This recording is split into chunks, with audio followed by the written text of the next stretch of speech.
name is Gigi Ling. Welcome to this morning's episode of Branding Today. Today we are going to talk about a woman who has over 29 million Twitter followers.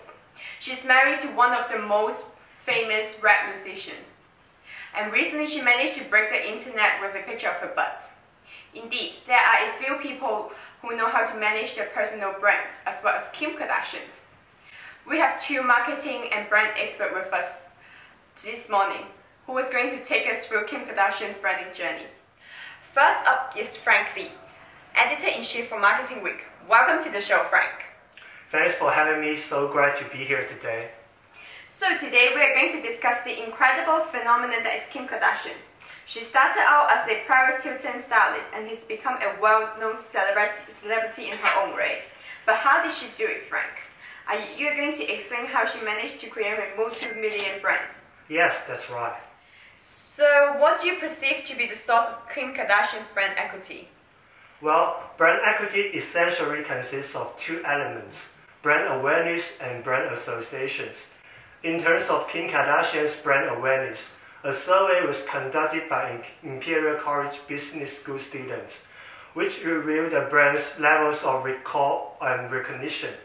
According to the results, Kim Kardashian was the first reality TV star that came to mind by 43% of respondents, indicating a relatively elevated level of recall. When shown a picture of the celebrity, 84% of respondents recognized her and knew her name, demonstrating a high level of recognition as well. Right, and the sheer numbers of viewers of Keeping Up with the Kardashians. 2.8 million was the largest amount ever. It's also an indicator of Kim Kardashian's level of brand awareness. Yes, exactly. What about the brand association? Do they fulfill the criteria of being strong, favorable, and unique?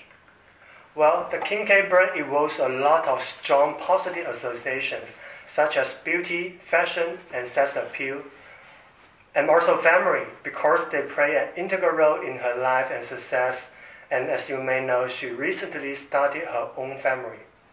However, the Kim K brand is often associated with some negative elements as well, such as vulgarity, fakeness, and shallowness.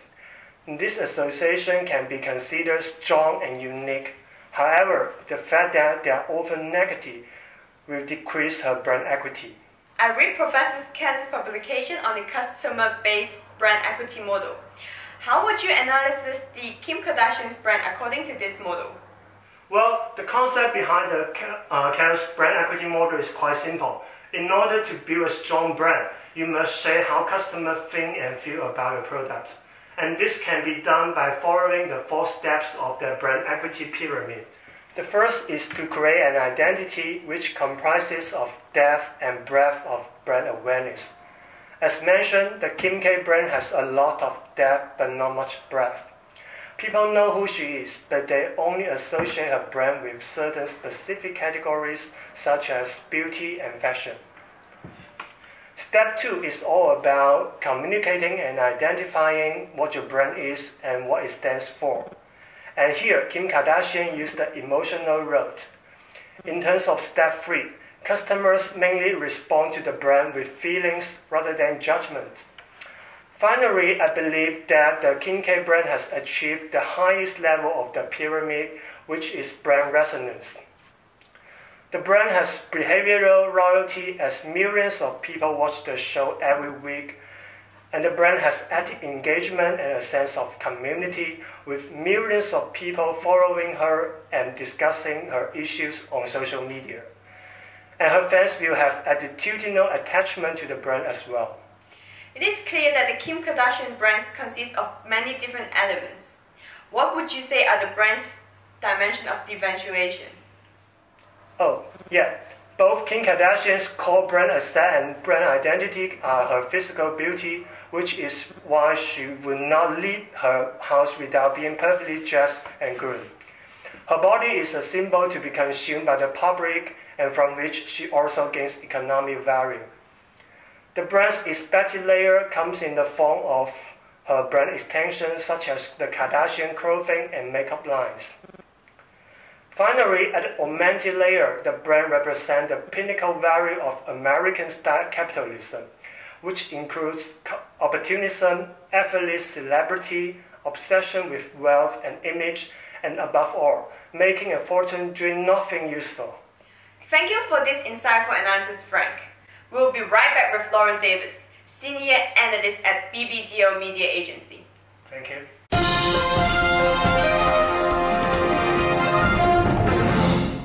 Welcome back to the Marketing Today, where our topic is the brand that is Kim Kardashian.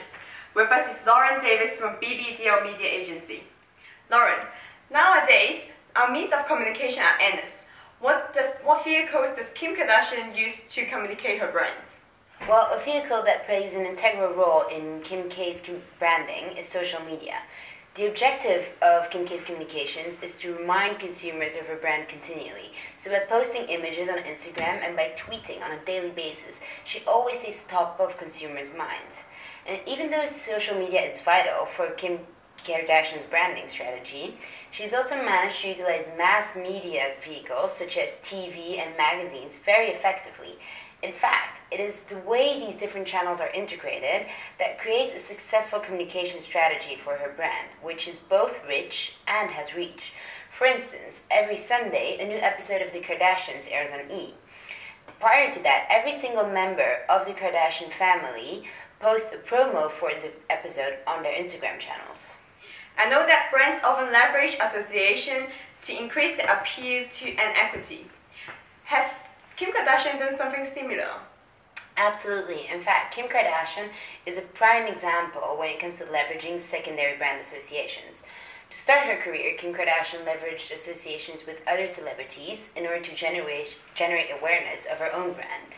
Kim Kardashian was initially known as musician Ray J's girlfriend, with whom she made her infamous sex tape, and only 8 months after the tape, she released her reality TV show, Keeping Up with the Kardashians. Throughout her career, she continued to associate herself with boyfriends who have their own brand equity, and in 2014, she hit the jackpot of celebrity boyfriends with Kanye West, who's world famous and has a strong brand of his own, and he has certainly increased Kim's brand awareness. So basically, she got famous by associated herself with famous people. Yeah, you could definitely say that, but she's also successfully leveraged associations with high-end fashion brands, which have helped to convey her image as a fashion icon. She does this through posting pictures of her outfits and referring to the brands she wears on Instagram, and recently she also did a shoot for Love magazine in collaboration with fashion brand Prada. But Kim is not only about fashion and beauty. Doesn't she endorse several charities as well? Yes, she does. She supported a number of charity organizations and causes such as the Dream Foundation, Matal Children's Hospital, and the Skin Cancer Foundation. These associations are very important to her as they tap into consumers' emotions and feelings, and they help decrease her negative association of being shallow and establish her image as a celebrity with social responsibility. We have seen Kim Kardashian attach her name and brands to dozens of other brands through endorsement ranging from diet pills to recently a telecoms company. Is it wise for her to endorse so many diverse brands? I don't think it is. The Kim K brand is very likely to lose meaning due to the large variety of endorsements and associations. Diversification has seemed to benefit the Kardashian brand in terms of generating awareness, but when endorsing competing initiatives, this could give the perception that the brand lacks authenticity. For instance, Kim Kardashian has endorsed diet pills and fitness products as well as cupcakes at the same time. So these competing messages lead to deviating from the brand's core message and may cause confusion as to what the Kardashian brand really means. Furthermore, there's a lot of risk involved in participating in so many endorsements. Skechers, for instance, got sued for their Shape Ups product, which was endorsed by Kim. Earlier in the show, Frank Lee mentioned that her beauty and physical appearance are her core brand asset. But as we all know, beauty doesn't last forever. So what would you suggest Kim Kardashian to do in order to keep her brand to be relevant? Kim Kardashian will definitely try to protect her main source of equity, of brand equity, which is her physical appearance, and she can certainly leverage it for a few more years. But you're right, she will have to adapt her branding strategy if she wants to avoid losing relevance. First of all, she should avoid associating herself with too many different brands and products in order to create a clear and consistent image. She's already associated with fashion and is considered a reference when it comes to style and clothing. So I would advise her to build on this association, which could be more sustainable in the long term, and to incorporate it into her core identity. So basically, she has to reposition her brand by finding points of parity with category leaders such as Victoria Beckham, who has transformed her image from being a teenage pop star to a respected fashion designer. Thank you for coming, Lauren. This was this morning episode of Branding Today. Hope to see you all next week.